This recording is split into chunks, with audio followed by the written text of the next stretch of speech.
Notre Dame's defense finally looked like the group that we have been waiting to see in the 28-7 win over Boise State. And after a wild Saturday of upsets across college football, this victory feels even bigger a day later. Let's break it all down on the first ever Sunday Night Live.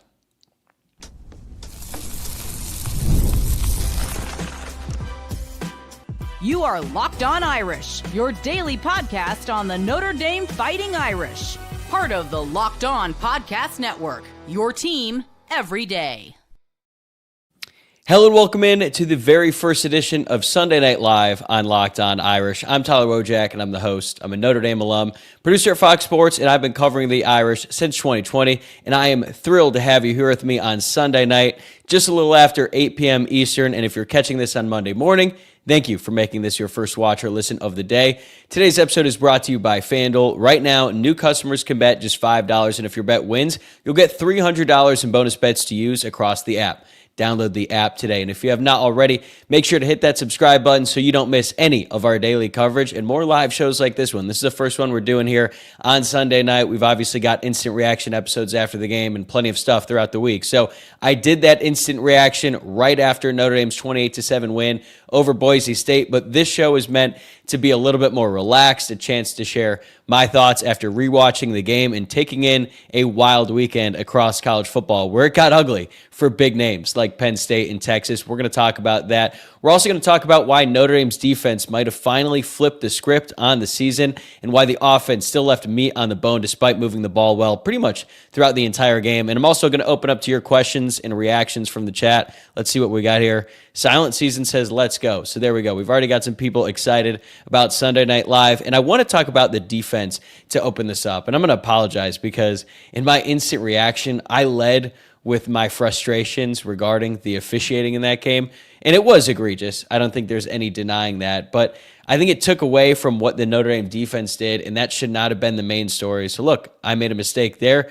I'll own up to it. And we're not going to talk about the officiating too much. I'm sure it's going to come up at different points in the show. But I want to focus on the Notre Dame defense because I feel better about the win today compared to how I felt immediately after the game. Part of that had to do with the officiating, but a lot of it had to do with the way that the Notre Dame defense performed. I thought this is the best defensive performance we have seen from them all season. Now, Boise State's offense isn't quite as good as Arkansas's, but when you consider what this group did for the full 60 minutes, like they were just causing havoc all night long, whereas like Arkansas moved the ball well at the beginning of the game, and then they just kind of quit. So it's kind of hard to gauge that performance when the opposing sideline just gave up on the game and their head coach and arguably their entire season at halftime. So it's a little bit different, but I was really impressed with what I saw from Notre Dame and specifically that defense because even though Boise State might not have the talent of other teams that Notre Dame has faced and is going to face the rest of the season, it's a competent team. They're well coached. They might not be the most disciplined team, despite what Jason Garrett said throughout the broadcast, because I think they were in the bottom 10 of the country in penalties per game, and we certainly saw that during this game. But that's a competent team. They're well coached, and they're not just going to force a ton of mistakes, even though they ended up with 4 interceptions in this game. But for the defense specifically, they controlled the game throughout. Even when Boise State went up 7-6, it was not a situation where you're thinking, oh, is Notre Dame in trouble? Maybe if you were a casual college football fan, you're watching Vanderbilt take on Alabama, or you're watching Texas play Florida, and you just saw that score on the bottom ticker, you're thinking, oh, wow, Boise State's got a chance. But it didn't really feel that way. Notre Dame was in complete control of the game, even when they went down by 1 point. And I just think the defense looked so much more confident in what they were being asked to do from Chris Ash. It's a complete contrast from what we saw at the beginning of the season where there's all kinds of guys just running free, running wide open. But in this game, it felt like the Notre Dame secondary was locking down guys. The defensive line was getting a ton of pressure on the quarterback. Even though they didn't have a bunch of tackles for loss in the run game, that's just not how they typically play the run. The linebackers aren't shooting the gaps, but they're there to fill them as soon as they recognize that it is a run. And when you combine all of that, it's going to be a pretty effective defense. And then when you consider what happened across college football yesterday, with Penn State losing and Texas losing. Now they have 2 losses along with Notre Dame. Now those teams aren't even ranked in the AP. So Notre Dame had to prove that they can win ugly, and they did. It's not a situation where Like I thought a couple years ago, Notre Dame was just going to have to outscore every single team they played the rest of the season. And in a game like Boise State, where they have good players, especially in their backfield, you're thinking, okay, they're probably going to put up some points, but they're not going to be able to stop Notre Dame. Notre Dame's going to be able to put up over 40. That's what I predicted in the previews, and that's just not how it played out. And what we saw from this defense should give that entire unit a boost of confidence because it desperately needed one. I mean, Leonard Moore said in the post-game press conference, it felt like they got their identity back. And you know what else helps that defense? The fact that Leonard Moore is back out there on the field. And even though he was listed as probable on Thursday of last week, I wasn't sure he was actually going to play. And it sounds like he just kind of told the coaches, hey, I'm playing. I think they were willing to be a little bit more open to resting him in this game, but he was like, no, I'm going out there, I'm playing. And boy, did he have a great game. He finished with 2 interceptions in this one, but it wasn't just him. It was the pressure that the Notre Dame defense brought throughout the game. And this is something that we have seen Chris Ash try to avoid. Even if he brings pressure early on in the game, he'll sort of be a little bit reluctant later on. And in this game, Notre Dame had 33 total quarterback pressures, according to Pro Football Focus, 26 quarterback hurries. Should be pointed out here that you can have more than one pressure on one play. So it's not like on 33 different dropbacks. They were getting pressure. Multiple guys can get pressure, at least in the way that Pro Football Focus tallies it. And they finished with 4 tackles for loss in this game. Madsen dropped back 48 times total, and he was under pressure on 20 of those plays, and he completed just 3 of 10 passes for 37 yards and 1 interception. Like, that is what I was hoping to see all season. That's what we got used to seeing against, or when Al Golden was the defensive coordinator, but we hadn't really seen it a whole lot. It felt like a philosophical shift with Chris Ash as the DC, but not in this game, man. They completely shut down Boise State's rushing attack. I mean, they only averaged 2.9 yards per carry, and all of that pressure led to the havoc plays that I was talking about. Notre Dame finished with 4 interceptions. It honestly should have been 5 if Jalen Sneed's counted. It didn't because of the roughing the passer penalty on Jason Onye, and that was probably the most frustrating one for all the fans out there. It certainly was the most frustrating for Marcus Freeman. I have not seen him get that animated towards an official since the fake punt that was called back against Virginia last year. And apparently, it's the same officiating crew.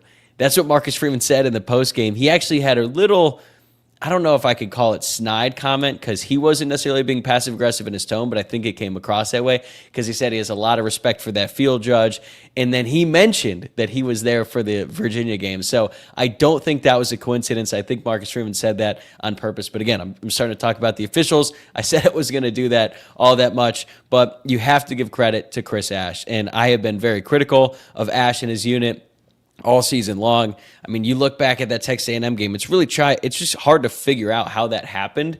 And then you see Texas A&M struggling to move the ball in the first half against Mississippi State, and it becomes even more confusing. And then Texas A&M ended up running away with that game in the second half. So they're still a potent offense, but this was the best performance by the Notre Dame defense all season long. If I have one concern about the defense going forward, it's Devontae Smith's health. So Devontae Smith has been dealing with an ankle injury. That's what held him out of the Texas A&M game, the Purdue game. Then he was out there for the Arkansas game, played really well. Well, he only played 7 snaps in this game because of a calf injury. So this seems like a separate injury from the ankle injury that he was dealing with earlier. And that's not great. You know, you want to have him out there. It's why Notre Dame went out and got him in the portal. You want to have a big veteran player at the starting nickel position. But credit to Dallas Golden. He was out there for 54 snaps in Devontae Smith's place, and he was pretty good. He was only targeted 7 times. He allowed 5 receptions for 33 yards, made a couple nice tackles as well.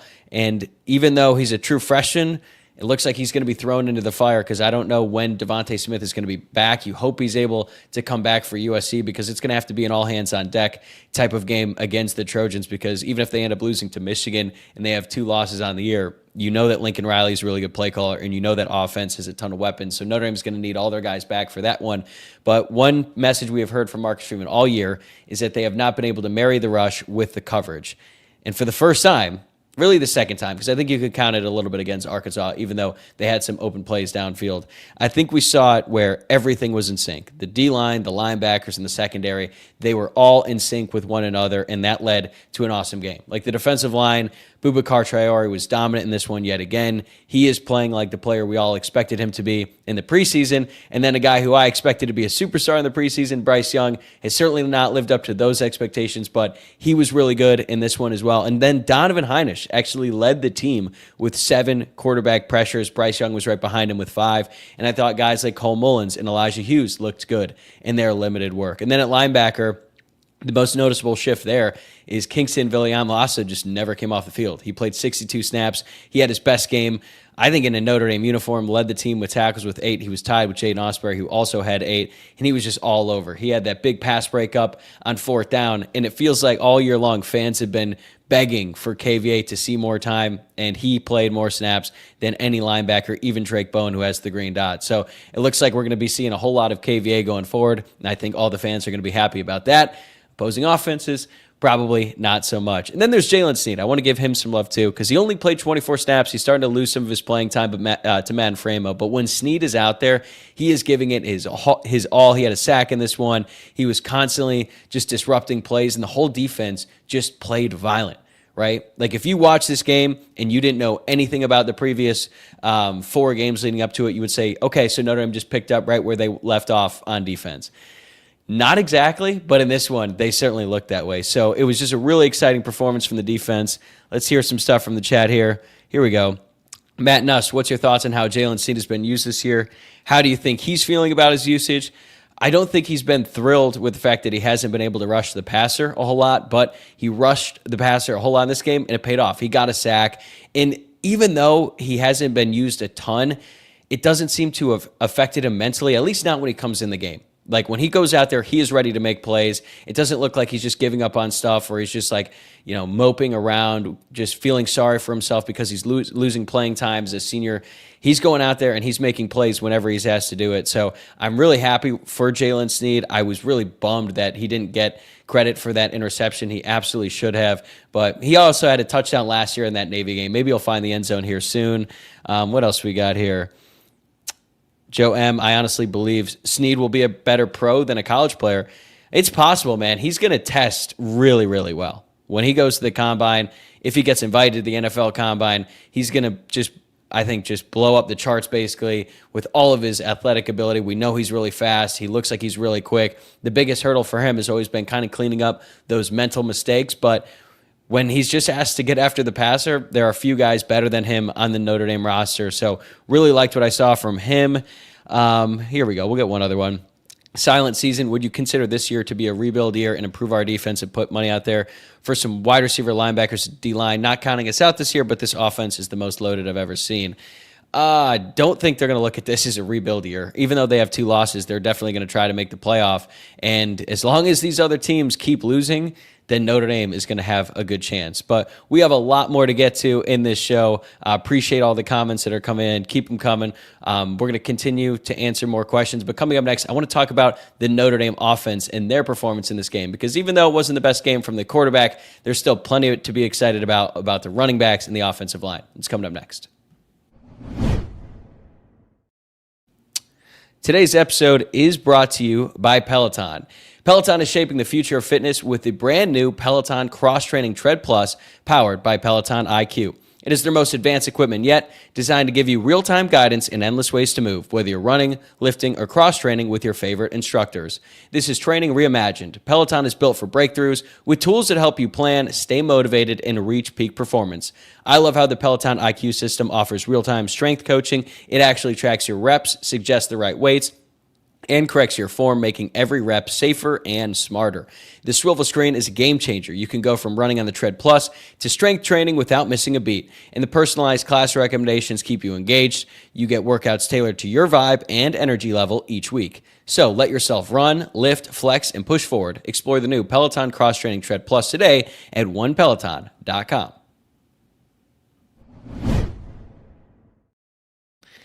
All right, let's talk about the Notre Dame offense because despite only scoring 20 points in the game, they really moved the ball at will throughout the entire 60-minute game. They averaged 7.3 yards per carry, which honestly is what we've come to expect with Jeremiah Love and Jadarian Price leading the way. But they also averaged 12.6 yards per reception. Like, those are very efficient numbers. The issues, obviously, is that they didn't maximize all of their opportunities. They got stuffed on the goal line, and then they missed on a wide open touchdown pass. Those don't count as turnovers technically, but they should, right? Because Notre Dame didn't get stopped. They honestly stopped themselves. They should have scored near the goal line, but then the Billy Shrouth false start pushes them back. They aren't able to get in the end zone after Eli Raridon catches the ball in the flat, and then Jeremiah Love just runs right into two defenders on that Wildcat play. I already talked about the Wildcat in yesterday's Instant Reaction show. I think it's a nice tool to have, and they can use it, but I just hate how they've been using it. Like, why is CJ Carr in the backfield? And really, why is Jeremiah Love faking a handoff to him and then using Carr as lead blocker? If you're going to have Carr out there, literally just send him to the other sideline as far away as humanly possible. Because if Boise State decides to not send a defender over there, you just throw him the ball. And if they do, now it's 10 on 10, and even though you don't have a numbers advantage, you're just giving the ball straight to Jeremiah Love, and it's a lighter box as opposed to what they have when CJ Carr is sitting there in the backfield. So that obviously was a blown opportunity, and then CJ Carr just missed Will Pauling on a wide open post on the fourth down. Although when I was watching that back, I think CJ Carr was pretty gassed. And that's not an excuse. He still has to make that throw 10 times out of 10 or 100 out of 100, whatever you want to call it, because it was such a layup, and that's an easy touchdown. Will Pauling ran a great route on that play, but CJ Carr had that big run where he kept the ball in an RPO, ran right, fake pumped it down the field, pulled a Michael Vick move that I didn't think CJ Carr had in his bag, and then he runs for a huge gain, 25-yard run there, and then it looked like he was just kind of out of breath, but still, you got to be able to make that throw. If Notre Dame capitalizes on those opportunities, it's a 42-7 win, and we talk about this as another complete game by the entire team. But those are easy fixes. I don't think CJ Carr is going to look like that again. He's going to get better. He underthrew a couple balls that could have been caught, like the first slot fade to Will Pauling, I should say, who was falling to the ground, and the ball went right through his hands. But because CJ Carr was late on the throw, it allowed the Boise State defender to get there and contest the play. But these are all things, like, they're nitpicky things, right? The one thing that I thought was really impressive was the way the offensive line played. They whipped Boise State all game. And look, they should. They're much bigger. They're much more athletic. They're much stronger. Like, they're just better than Boise State's front seven. And it showed.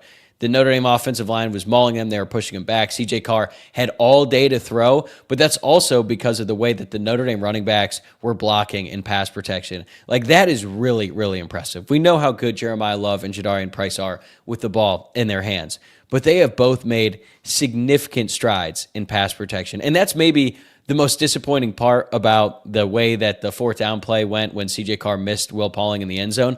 That was maybe the best pass pro rep that Jeremiah Love has ever had.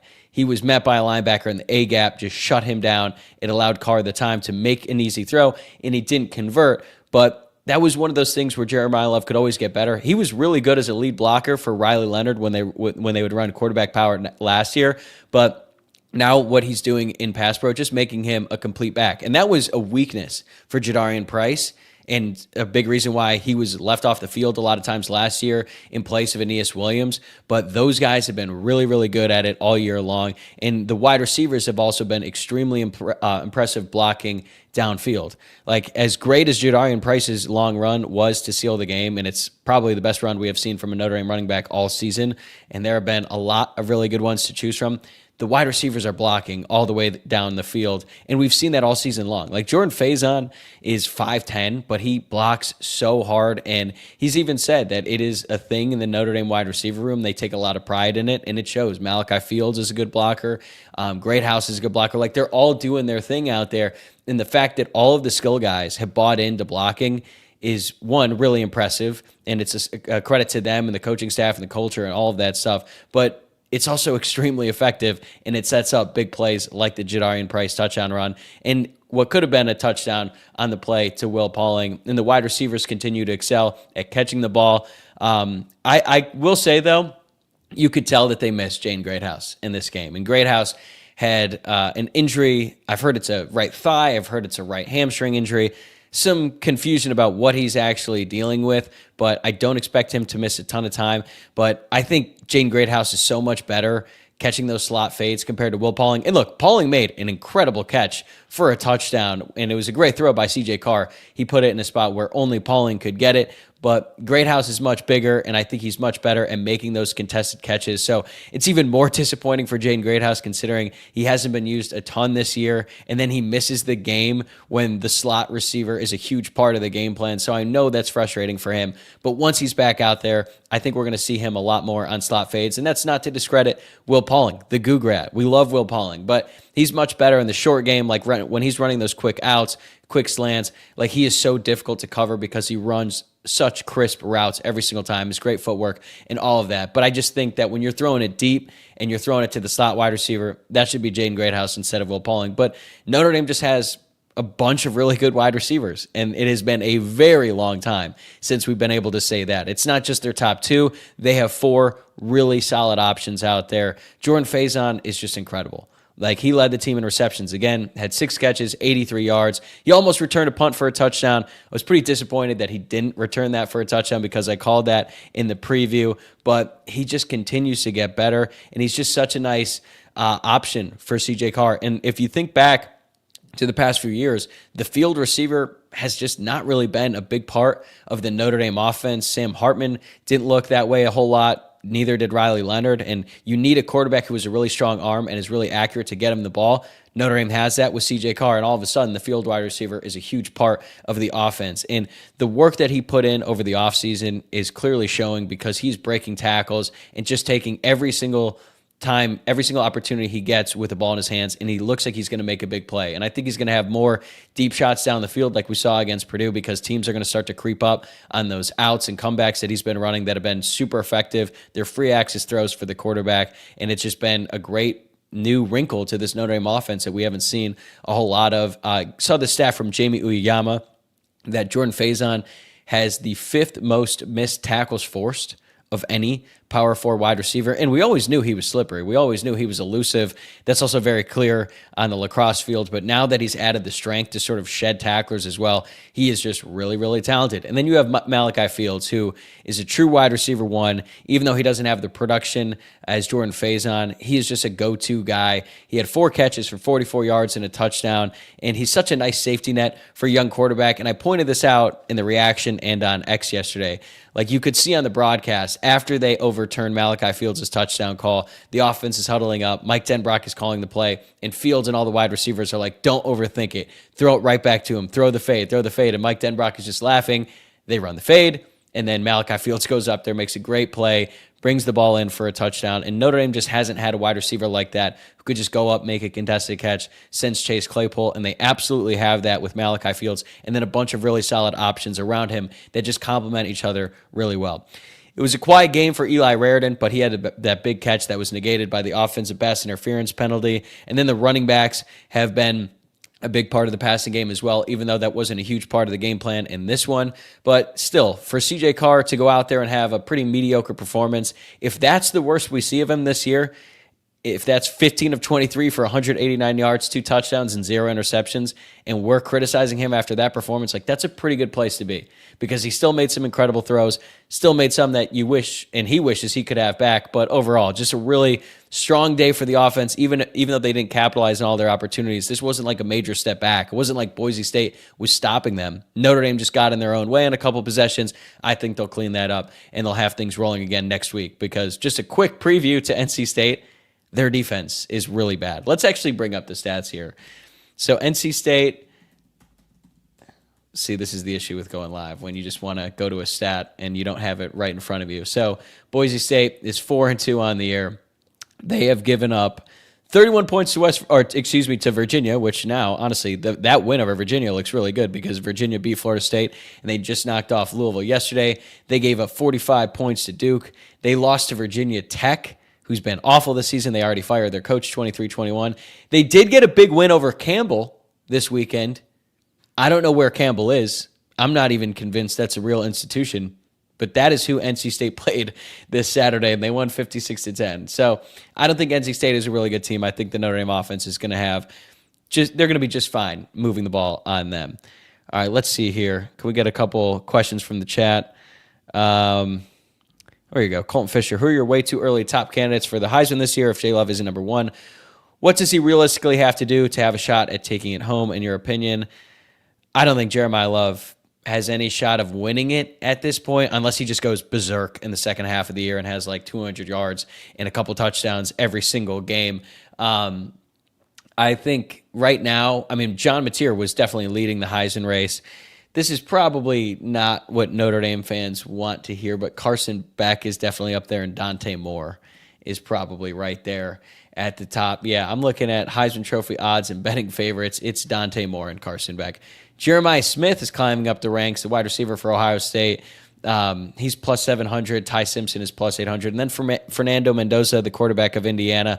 So, yeah, I don't think Jeremiah Love has any chance. Right now, he's looking at plus 3,000 on FanDuel right now. I just don't think it's in the cards. If Notre Dame had won the first two games, that'd be one thing. But also, if Notre Dame continues to win these games and they continue to put up a bunch of points on offense, it's probably going to be C.J. Carr who has a better chance of making it to New York than Jeremiah Love. But I appreciate the question. Also, Chris Unhurted, Campbell is in North Carolina. Well, that would make sense. That's why NC State played them. So I appreciate the input. See, I have real-time live feeds, live research group, basically. All right. Doesn't look like we have any more questions in the chat. So we're going to move on here to the next segment. We're going to talk about some big picture moments from the weekend.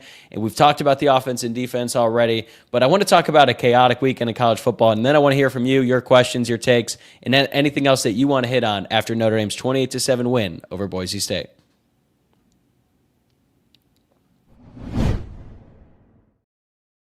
Today's episode is brought to you by Square. If I can just find a little overlay. Perfect. Your favorite neighborhood spots run on Square. There are certain businesses that make the neighborhood the neighborhood. These are the places that become an extension of home. Whether it's the sports bar dedicated to your team's fan base, the spot with the best wings in town for game day, or that beloved local chain that's been rooted in your community for years, these businesses are what bring people together. When neighborhood businesses thrive, the whole neighborhood thrives. There's a local dive bar in my neighborhood that comes alive every Sunday during football season. Everyone's in team colors, the energy is incredible, and it feels like the entire block is in there cheering together. Those local spots are what make the neighborhood feel like home, and so many of them run on Square. Square is a proud partner of more than 4 million neighborhood businesses around the world. You can go to square.com/go/LockedOnCollege to learn more, but before you do, go support your favorite neighborhood spot. You'll be happy you did. Square, see you in the neighborhood. And today's episode is also brought to you by FanDuel. The NFL season is here, and FanDuel has an offer that you don't want to miss. Right now, new customers can bet just $5 and get $300 in bonus bets if you win. That's right. Pick a bet, put down $5, and if it hits, you'll unlock $300 in bonus bets to use across the app. I love how FanDuel gives me so many ways to play. I've built parlays, tried player props, and even followed the live lines during games. It makes watching football even more exciting when you've got a little something riding on the action. Whether you're a casual fan or love diving into the stats, FanDuel makes the game day experience so much better. All right, here's my pick. We've got Monday Night Football coming up tomorrow night. I'm going to take Kansas City minus 3.5 against the Jaguars. Don't love taking a road favorite, but this one feels like it's all Kansas City. They looked really good lately. Their win over the Ravens was really good, although now it looks like the Ravens are just in complete disarray. So maybe it's not that good, but you know what? I'm sticking with Kansas City minus 3.5 against the Jaguars. So what are you waiting for? Visit FanDuel.com to download the FanDuel app today and get started.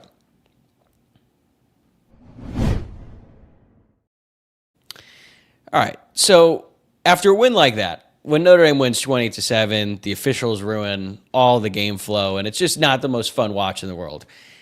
You know what makes you feel better? When you look around and you realize that Penn State just lost to UCLA. UCLA had not led in a game at any point prior to their first half lead against Penn State. And after the Nittany Lions lost to Oregon, they were the talk of college football because, small game James Franklin can't win on the big stage once again. It just felt like the same thing we've seen over and over again, even though, to their credit, they did come back after going down 17-3 in the fourth quarter. They forced double overtime, but they still come up short in a game that everything was built towards. Like, they had all their guys come back, like Drew Aller, the running backs. They go out. They hire Jim Knowles, the defensive coordinator, who is fresh off a national championship with Ohio State. They went all in on this season. They lose to Oregon, and it's like, okay, same old story with Penn State. but you think that they're just going to get back on track if UCLA. We're still probably going to see them in the playoff because their next big tough game was Indiana later in the year. And then they lose to UCLA, who I genuinely think was the worst Power 4 team in the entire country in the lead up to that. So now Penn State has 2 losses, and they have to play Indiana later on in the year. They have to play Ohio State later on in the year. So even though they're not technically out of it yet, with 2 losses, I think they're done. And I also think Texas is done after their loss to Florida. Again, technically they're not eliminated from college football playoff contention, but I just have no belief that they're going to turn things around on offense. And then their defense, which had sort of carried them all season long, got gashed by Florida and DJ Lagway. And at one point, Lagway looked like he was unplayable because he kept throwing the ball to the other team. And then Florida was able to move the ball effectively against Texas. And then they get the win at home in the Swamp. It was such a trap game. Or I don't even know if you can call it a trap game because playing at the Swamp is really difficult. Notre Dame is going to have to play there in a few years. And I'm just telling you, I think Notre Dame plays in early September. That's going to be the hottest Notre Dame game ever. Like I've been to a game at the Swamp. I was at Florida Auburn back in 2019. Got to be on the sideline. And the way that Florida sets up their stadium, they have the home field side is much taller so that they're all shaded. And then that shade basically stops right around midfield or a little bit over to the other sideline. And the entire visitor sideline is just sitting there in the sun cooking. And even though it's early October, I'm sure it was hot as hell in Gainesville. And then you add in the fact that Texas just couldn't really do anything on offense except an absolutely stunning throw by Arch Manning to Ryan Wingo for a touchdown. Like that was pretty much it. So now you have the number 1 and the number 2 team in the country with 2 losses on October 5th. And sure, Notre Dame has 2 losses as well, but they lost to Miami, who looks like they might be one of the best teams in the country, and they lost to Texas A&M, who also looks like they're one of the best teams in the country. So now Notre Dame is 16th in the AP poll. They are the highest ranked 2-loss team. And the way that things have been trending, I just think there's going to be a lot more chaos the rest of the way this season. Like, you've already seen it. There's not really one elite team. I think Ohio State has probably looked the best. Things have been the easiest for them. Miami also has the best resume with their wins over Notre Dame, Florida, and even South Florida, and now Florida State as well. So Miami has the best resume, but when I watch Ohio State and their defense, man, they haven't allowed more than 10 points all season. They haven't necessarily played a gauntlet. They did open up with Texas, but that win is not looking as good today as it did on Labor Day weekend. So even though Notre Dame has 2 losses, I think that they could probably play with every single team in the country, Ohio State included. I mean, if Miami is one of the best and Notre Dame went to Coral Gables and lost by 3 on the road in the season opener, and you think about how different the offense looks today compared to that opening night, like Notre Dame put themselves behind the 8 ball with 2 losses, but now that the defense is playing much better, and even though the offense didn't play up to their full potential in this game, they have looked so much better this season. I just feel really good about where Notre Dame is at. Now they have a lot more to prove, right? They're only 4-2 on the year. They're 3-2 with only wins over Purdue, Arkansas, and Boise State. So they're above 500, which is good, but they got to get 7 more wins. And I'm not ready to declare this defense as a strength of the team just yet. We're going to have to see how they do against USC. I think NC State has a better offense than what Notre Dame saw against Boise State, so they'll be tested there. But if they have another good performance in that game, and then they go out and they shut down USC, then we're going to have a real conversation about this Notre Dame defense and the entire team as one complete unit. If I have a concern about the entire team and what could be stopping them, you probably heard me say this before if you were watching or listening to the show last year. Notre Dame doesn't have a kicker again, it looks like, because Noah Burnett was not out there in this one. He's dealing with the right hip injury, and it seemed like he was healthy, right? Like he came back, he was kicking a little bit against Arkansas, but he was not handling kickoffs, and you're like, all right, that's fine. You really only need him as the field goal kicker, and then now he goes out there against Boise State, and he tried to give it a go in pregame warmups, and it's just not there. Like, that's concerning, because I don't think it's just going to get better overnight, because he has to practice during the week if he's going to play in the game on Saturday. And if he practices, then that could make the injury a little bit worse. And then if he can't play, then Notre Dame doesn't really have a reliable kicker, because Eric Schmidt goes out there and he gets his first extra point blocked.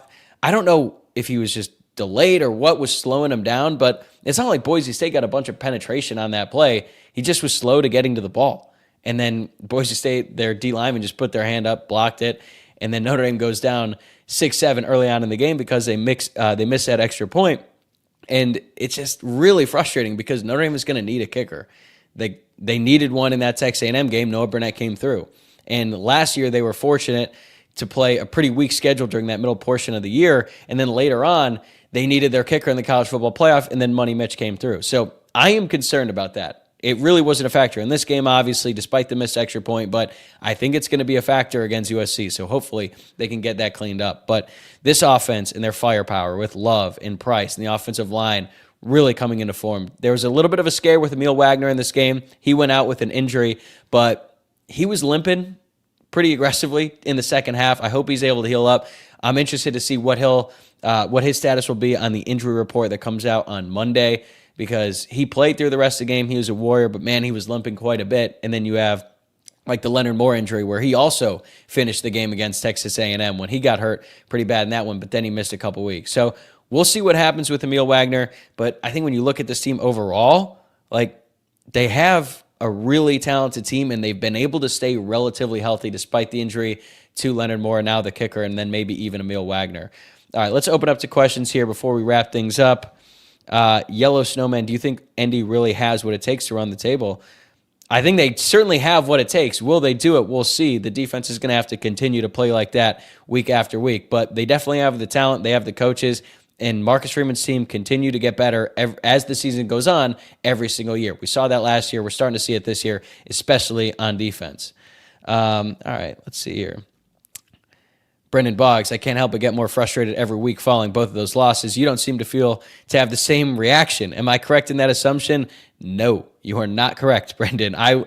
Every time I think about the Texas A&M game, I get more and more pissed off. The Miami game, a lot more forgivable when you consider the circumstances, season opener on the road, first time starting quarterback. And I just thought Miami outplayed Notre Dame in that game. Could it have gone the other way? Sure, if Notre Dame had a couple things go their way. I mean, C.J. Daniels made the catch of the year. If Adon Schuler just goes up and plays that more aggressively, if he forces an incomplete pass or maybe gets the interception, then maybe it's a different result. But if Notre Dame won that game, they would have stolen that game. The A&M game is completely indefensible, and it's so frustrating because if Notre Dame had just one loss right now, they are 4-1.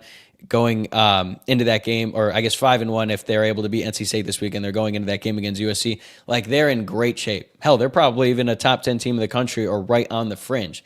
But because of that loss to A&M, and I don't think A&M is all that great, they're probably going to lose 2, maybe even 3 games the regular season. They have a pretty tough SEC schedule. But I think Miami's really good. I think Miami's one of the best teams in the country. So I'm not as mad about the Miami loss, but yeah, I'll be having a good day, and then all of a sudden I'm reminded about that loss to A&M at my desk and how I felt in the crowd after the Buckner missed hold, and then just watching that slow, painful death as Texas A&M just marched down the field and scored on 4th and goal. Yeah, I don't feel great whenever I think about that. All right, Chris Walls. Jaywan Sider was a bigger loss for Penn State than they ever admitted. Nick Singleton has tanked his draft stock. I don't understand Penn State and their inability to run the ball. Like, that is so beyond me when you consider just how good those guys looked last year. Let's pull up the stats from that game. I mean, their offense really wasn't the problem, though, to be honest. Somehow, Nico Iamaleava just looked like the 5-star recruit that he was billed as coming out of high school. But, I mean, yeah, Drew Aller was actually Penn State's leading rusher in this game. He had a long of 27. Katron Allen, 8 carries, 50 yards. He averaged 6.3 yards per carry. Nicholas Singleton did not have similar success, 11 carries for 39 yards. He only averaged 3.5 yards per carry. So he came back. He got a big bag. He thought that they were going to make a run to the college football playoff, maybe even the national championship. But so far, it has not been working out for Penn State. And yeah, there were a lot of Penn State fans who said that Jaywan Sider was just a byproduct of the talent that he recruited. I don't know how you could dismiss a guy and say, oh, you're only good because you recruited good players. It's like, isn't that a big part of the job as a college football coach? But it's tough times for Penn State fans. Although I got to give credit to my colleague, Zach Zako, Locked On Nittany Lions. I saw he had an hour and 15-minute long live stream right after the game, was talking about whether Penn State should fire Franklin, and he had 50,000 views. So I guess he can take some solace in that. This is good. Joe M. James Franklin was out-coached by freaking Joffrey. I'm assuming that's a Game of Thrones reference. Joffrey is the most evil character in the history of television, but actually that does look pretty. That I see the resemblance there because I think it was Jerry Neuheisel. He is the son of Rick Neuheisel. He is the most Cali person I have ever seen, and I live in Southern California, and no one has the more strong Southern California look than Jerry Neuheisel did. And then they fired a bunch of coaches on their staff. So then I think he started taking over play calling like 2 days before. So I don't know if he's like Joffrey as much as he is Sunshine from Remember the Titans, but that was good, Joe M. Let's see. What else we got here? What was the schedule guy thinking having the two hardest games first? This one comes from Robert K. Look, it's not ideal, right? I think Notre Dame did not have a ton of say in this because they were always going to play Miami at this season. But then I remember, I think it was like in the fall of last year. It was like during the season, this news came out that Notre Dame was going to open the season on the road against Miami. And I'm pretty sure the ACC just made that call because the game's at Miami. I think the ACC had some say in that one, and they just decided that it was going to be the season opener. And Notre Dame, I don't think they wanted it, but they didn't have the power to change it. But look, this is going to be a problem that goes on as long as Notre Dame is independent, because now that all the other conferences have 9-game conference schedules, they all have non-conference at the very beginning of the year. That is going to be Notre Dame's opportunity to play these marquee matchups. Like, they won't really have a choice. They're not really going to be able to play Texas A&M in the middle of October because they're going to be right in the heart of their SEC schedule. So they're not going to do that. And look, I understand Notre Dame loves their independence. They want to maintain that, but there are going to be some cons to that decision. There's going to be a ton of pros, obviously, but one of the cons is that their front of the schedule is probably going to be loaded every single year. Can they figure out a way to have a tune-up game or at least have one of these games at home? They should absolutely figure that out in the future, but this is going to be ongoing, right? They play Alabama and Texas, I think, in September in 2028. They play Florida in September here in a few years. So that's just a byproduct of all the other conferences and how they schedule their matchups. And then Notre Dame only has a few weeks to choose from with these marquee opponents. All right. I'll take one more question here, and then we'll wrap things up.